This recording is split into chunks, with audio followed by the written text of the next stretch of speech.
남도의 끝자락, 어린 사슴 모양을 닮았다고 소록도라 불리는 섬이 있습니다. 이제는 소록대교를 건너면 쉽게 닿을 수 있는 곳입니다. 고운 이름 너머에 한센병 환자들의 눈물이 배어있는 섬, 우리 근현대사의 아픔과 상처를 품고 있는 섬 소록도입니다.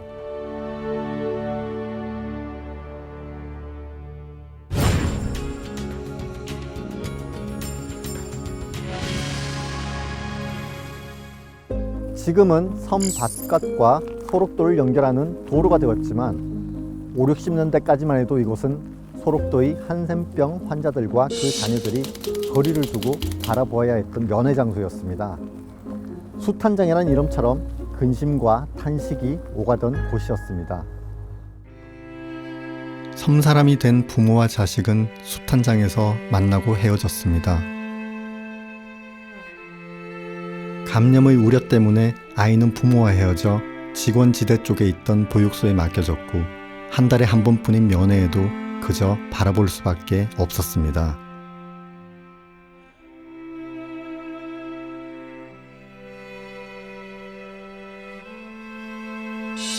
오래전부터 한센병은 신에게조차 버림받은 불치병이라고 알려졌습니다. 하지만 환자들에게 병만큼이나 아픔이 됐던 것은 사람들의 편견이었습니다. 일제강점기 조선 총독부는 한센병을 치료가 불가능하여 격리가 필요한 병이라 여겨 소록도에 99명의 한센병 환자들을 강제 격리시켰습니다.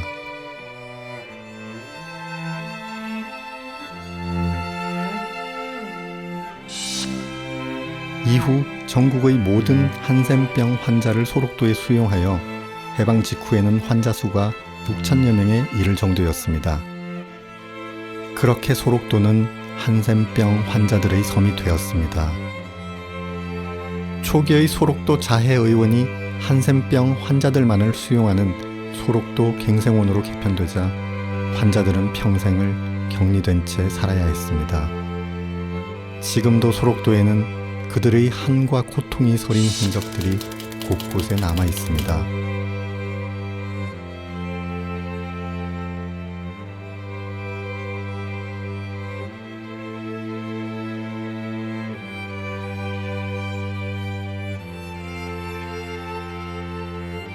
밖에서 보면 담장이 높아서 교도소 같은 느낌이 듭니다. 근데 안에 들어와도 이렇게 창살이 존재를 하고 있습니다. 이 안에 있는 방들을 보셔도요, 이렇게 세멘트 바닥에 변기만 하나 달랑 있는 그런 감옥 같은 구조입니다. 여기에는 환자들을 수용하는 시설로 알고 있었는데 왜 이런 감옥과 같은 장치가 필요한 건지 이해가 잘 되지 않네요.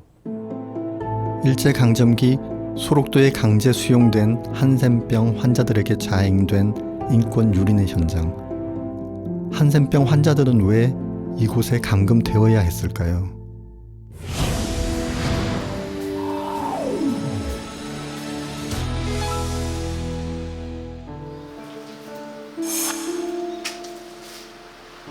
소록도 갱생원의 규모가 커지면서 조선 총독부는 갱생원 원장에게 막강한 권력을 부여했습니다.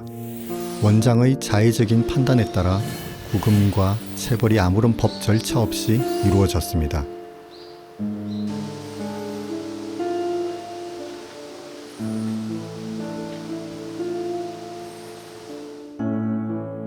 부당한 대우에 항의하거나 육지로 도망치다 잡히면 이 감금실에 갇혀 지냈고 한센병 환자를 건절한다는 명목으로 실시된 정관 절제 수술을 당하기도 했습니다.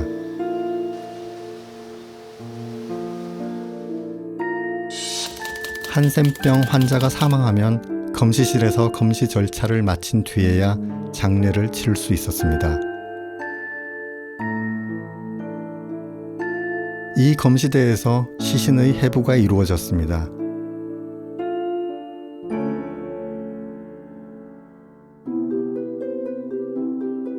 소록도 안에는 조금 특별한 건물이 있습니다. 일제는 전국의 형무소에 일반 수용자와 함께 있던 한센병 환자들을 한 곳에 모아 격리하기 위해 순천교도소 소록도 지소를 세웁니다. 현재는 여성 수감자들을 수용했던 여사동이 남아있어 당시의 상황을 짐작하게 합니다. 바깥에까지 이렇게 철창을 설치해 놓고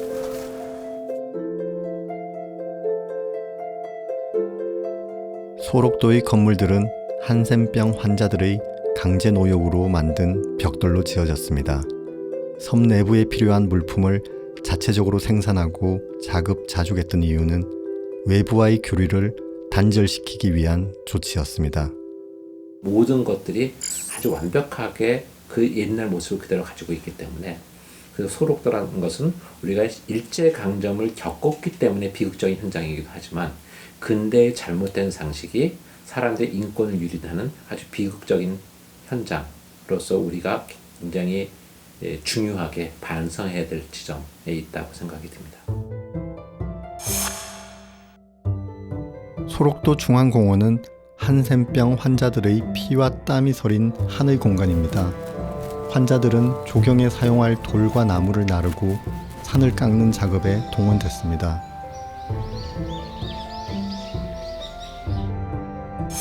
이곳은 소록도 갱생원의 일본인 원장 동상이 서 있던 자리입니다. 이야, 동상이 3.3m에다가 단이 9.6m니까 전체로 하면 한 13m 정도 되네. 굉장히 높네. 재임 기간 동안 자신의 동상을 세워 소록도 사람들에게 참배하도록 강요했던 스오 원장. 악명 높던 그의 동상은 1943년 어느 날 갑자기 사라집니다.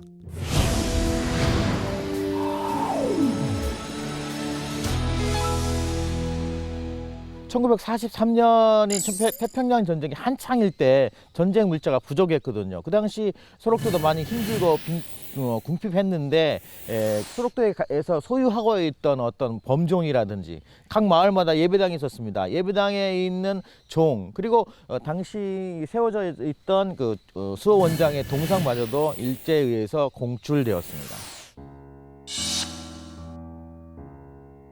태평양 전쟁으로 철거되어 사진으로만 남은 스오 원장의 동상에는 소록도 사람들의 가슴 아픈 이야기가 담겨 있습니다.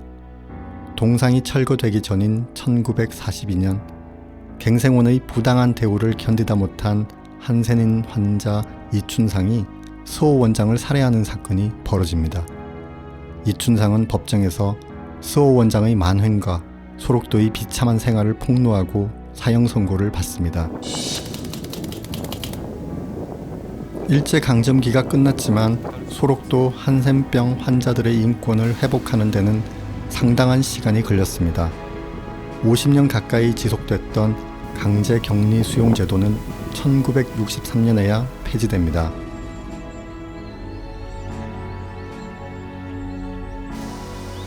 세월이 흐르고 세상과 단절됐던 섬 소록도에도 한센병 환자들을 위해 봉사하고 헌신하는 이들이 찾아왔습니다.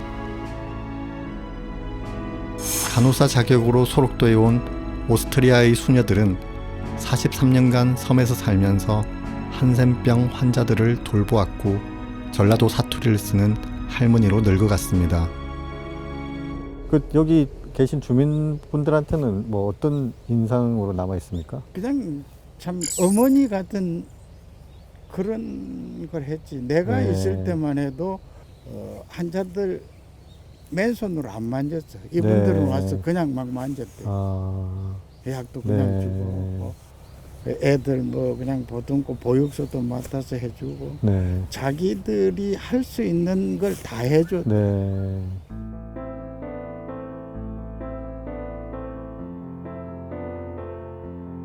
그랬던 두 수녀가 편지 한 장을 남긴 채 후련히 소록도를 떠납니다.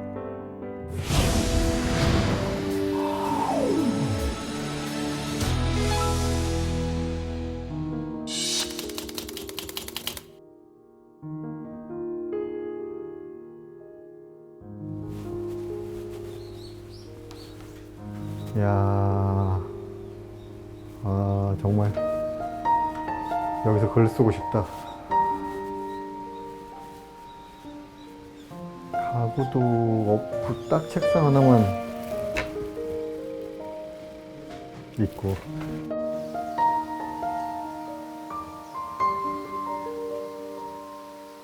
두 수녀는 나이가 들어 사람들에게 부담을 줄 수 없다며 편지 한 장만 남긴 채 아무도 모르게 이른 새벽 43년간 살았던 소록도를 떠납니다.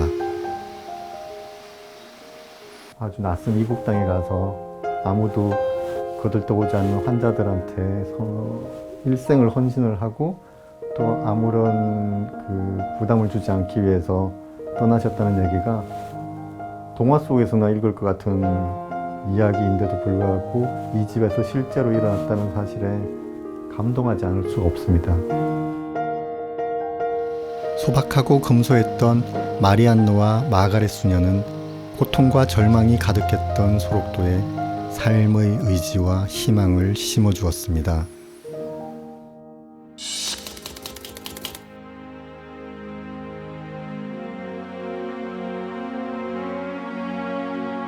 이 배는 소록대교가 생기기 전 세상과의 유일한 소통로였습니다. 물론 지금은 운행하지 않습니다.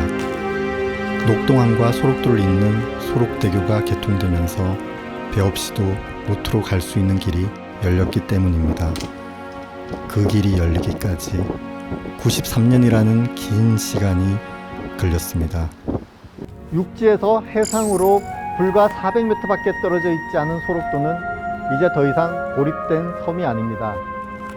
하지만 100년이 넘는 소록도의 핍박의 역사가 주목받기 시작한 것은 그리 오래되지 않습니다. 병보다 더 무서운 편견으로 좁히지 못했던 그 간극을 이제는 극복해야 할 것입니다.